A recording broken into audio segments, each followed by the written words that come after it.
Salve Maria a todos! Vamos retornar à nossa leitura do Retrato Moral de Luiz Martim.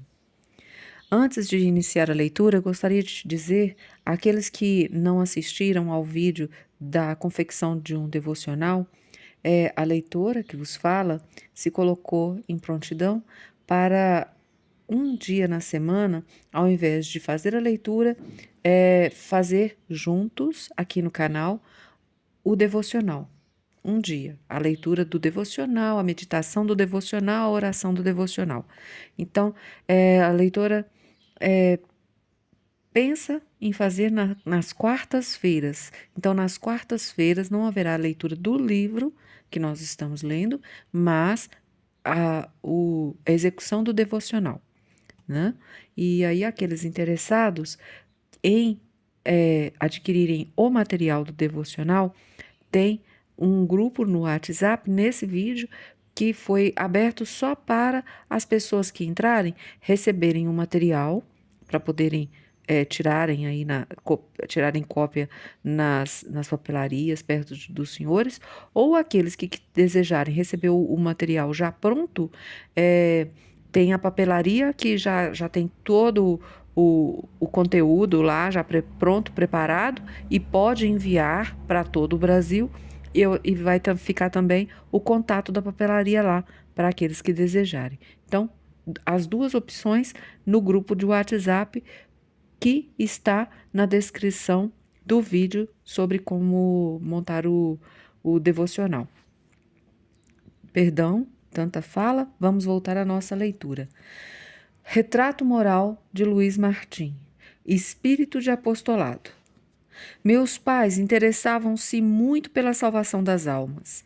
Rezavam e fazia que se rezasse pelos pecadores, particularmente quando, em sua vizinhança, alguns deles achavam-se em perigo de morte.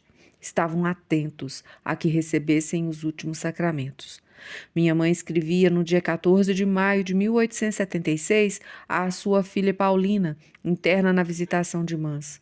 Recomendo as tuas orações e, sobretudo, a de tua tia, um homem que vai morrer. Há 40 anos não se confessa. Teu pai faz tudo o que pode para decidi-lo a se converter. As Clarissas de Alençon e mais tarde o Carmelo de Lisieux eram, então, convidados a cooperar.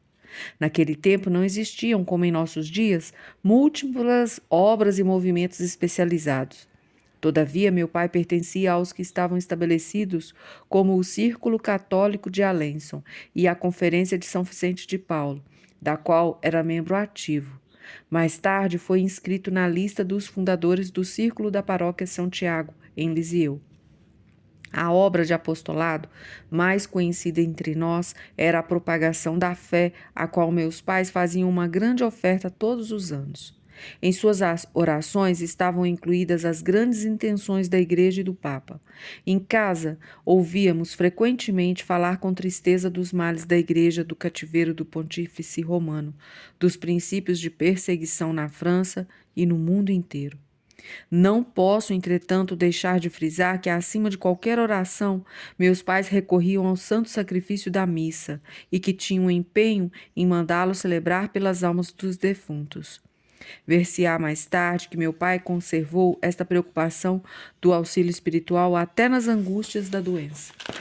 Este zelo pelas almas fazia-os ainda desejar muito ter um filho missionário e filhas religiosas. Por devoção ao apostolado das Índias, meu pai gostava de assinar Xavier, embora este nome não figurasse entre os que recebera no batismo. Meus pais teriam podido concentrar-se em seu círculo familiar e gozar das suas alegrias íntimas, mas não. Alargando os horizontes, ensinavam-nos a pensar nos outros. Assim, foi papai quem falou sobre o condenado Pranzini a Teresa, que lhe obteve a salvação. Quanto à minha mãe, basta ler suas cartas para ver a que ponto o apostolado lhe era caro. Coragem e caridade para com o próximo. Ao amor de Deus, ao espírito de fé, à esperança, unia-se em meu pai uma extrema e corajosa caridade para com o próximo. Era sua nota dominante. Se durante a noite o sinal de alarme anunciava algum incêndio, levantava-se logo e ia para onde houvesse maior perigo. Certa vez, contando isso às minhas companheiras no internato da abadia, uma delas exclamou: "Em casa dá-se justo o contrário, papai se esconde sobre as cobertas." Fiquei bastante admirada. Essa intrepidez, bem conhecida de papai, deixava-nos inquietas quando não o víamos chegar à hora certa. Temíamos sempre que tivesse querido separar contentas, recebendo assim algum ferimento, ou ainda que tivesse lançado ao socorro de alguma pessoa afogada. Era um bom nadador e não teria hesitado em expor sua vida para salvar a de outro. Em sua juventude, tentara vários salvamentos, um dos quais foi particularmente dramático. Quase perdeu a vida quando seu companheiro apertava-lhe desesperadamente o pescoço, paralisando seus movimentos. Sempre pensei que seu gosto pela aventura, indo socorrer os viajantes perdidos nas geleiras, não era alheio ao seu atrativo pelo mosteiro do grande São Bernardo, retirado nas alturas, longe do túmulo da cidade. Considerando as organizações atuais para adolescentes, penso também que papai teria gostado de ser escoteiro, se houvesse em seu tempo. Ele, que se alegrava outrora em ser filho de oficial do exército. Acampar à aventura ser-lhe uma felicidade. Possuía, com efeito, uma invencível coragem, decisão, resistência ao sofrimento, energia. Era um verdadeiro filho de oficial. É muito significativa esta carta de minha mãe relatando a ocupação de Alençon pelos prussianos em novembro de 1870. Enviaram exploradores à floresta. Meu querido marido foi sábado de manhã e deveria passar a noite. Todavia, não havendo mais perigo, retiraram o corpo de guarda, de sorte que ele voltou cerca de meia-noite. É possível que os homens de 45 anos ainda partam. É quase certo. Meu marido não se perturba absolutamente. Jamais pediria dispensa e diz frequentemente que, se fosse livre, teria logo se alistado como voluntário. Sua valentia era notada pelos domésticos. Uma empregada dos buzinetes lembra, escrevendo ao Carmelo: "O senhor Martim era sobretudo um santo e tão corajoso, não tinha medo de nada." É verdade.